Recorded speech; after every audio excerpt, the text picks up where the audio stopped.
Hello class, कैसे हैं आप लोग।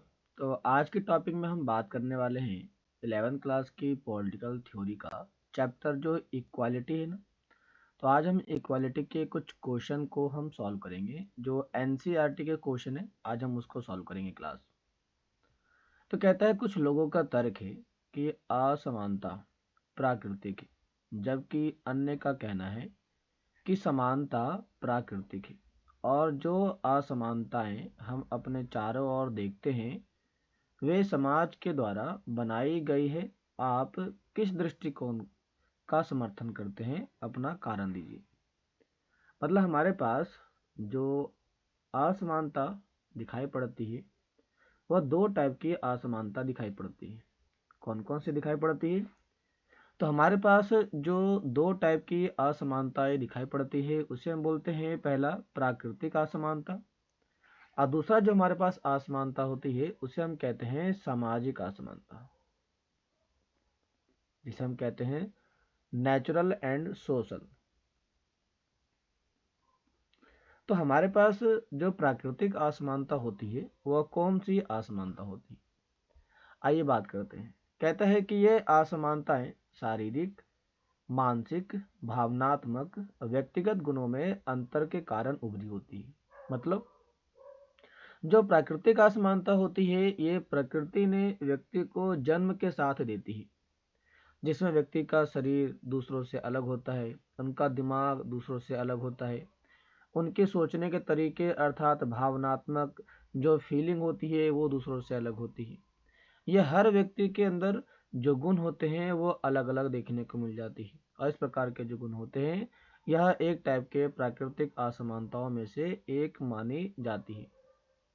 ये असमानताएं जो होती है वो मनुष्य के जन्मजात गुणों की विभिन्न विशेषताओं और क्षमताओं का परिणाम है।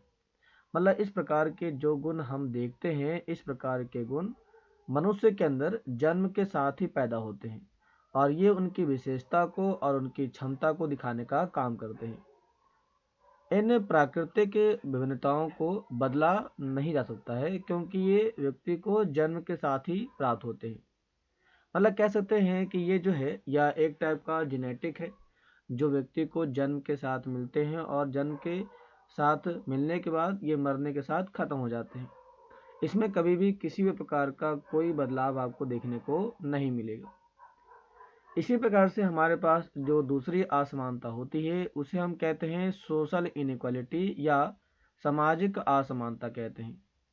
जो सामाजिक असमानता होती है ये असमानता सामान्य रूप से समाज के द्वारा बढ़ावा दिया जाता है या स्थापित किया जाता है। इसके बारे में कहा जाता है कि सामाजिक रूप से उत्पन्न असमानताएं असमान अवसरों जैसे पारिवारिक पृष्ठभूमि, शैक्षणिक कारक आदि के परिणाम स्वरूप उभरी होती है। मतलब जो सामाजिक तौर से अर्थात समाज के लोगों के द्वारा उत्पन्न किए जाते हैं, जैसे जाति, धर्म, कास्ट जिसे हम कहते हैं, इसके साथ साथ ऊंच नीच का भेदभाव, छुआछूत, ऐसी कुछ विभिन्नताएं होती है जो समाज के द्वारा पैदा की जाती है। सामाजिक मतभेद जो होते हैं वो समाज के मूल्यों को दर्शाते हैं, क्योंकि ये समाज के एक आदर्श, समाज में किस टाइप की आइडियोलॉजी है, विचारधारा है, ये उनके बारे में दर्शाती है।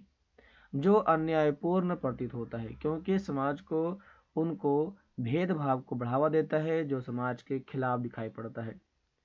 इससे हमें यही निष्कर्ष निकलता है कि समाज के द्वारा जन्मजात विशेषताओं के बजाय जो समाज लोगों के साथ जन्म के आधार पर जैसे लिंग, रंग, नस्ल आदि के आधार पर भेदभाव करता है उसे नहीं करना चाहिए।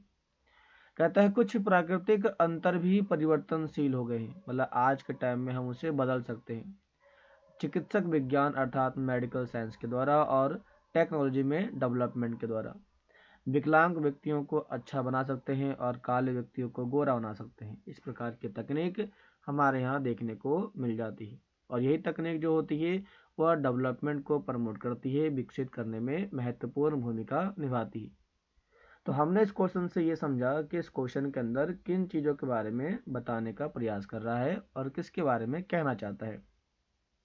तो ये जो क्वेश्चन था ये क्वेश्चन एक्चुअल में नेचुरल इनइक्वालिटी और सोशल इनइक्वालिटीज़ पे बात करती है और इसके कंसेक्वेंस के बारे में बात करती है।